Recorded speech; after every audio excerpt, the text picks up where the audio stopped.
Live from the world's capital markets, here are the latest financial headlines brought to you by News Factory. Hello and welcome to our daily financial outlook. Stay with us for more market headlines.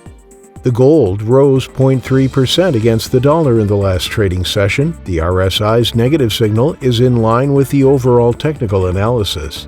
The euro-dollar pair traded sideways in the last session. The ROC is giving a negative signal. The pound-dollar pair traded sideways in the last session. The Williams indicator is giving a negative signal.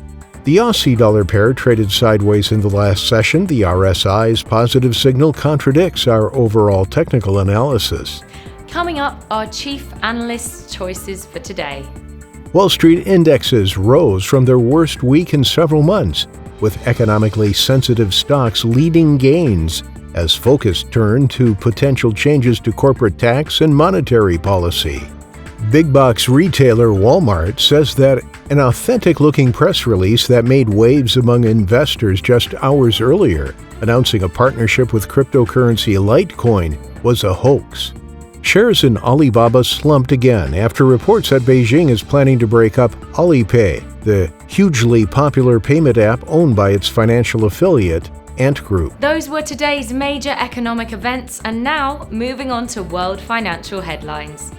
Spain's HICP will be released at 700 GMT. The U.S. Consumer Price Index core at 1230 GMT. The U.S. Consumer Price Index at 1230 GMT.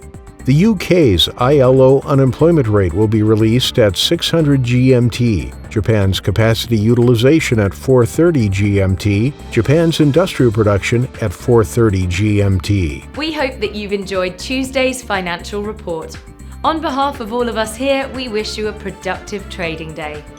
Be sure to join us tomorrow morning for the latest news and events from the financial markets.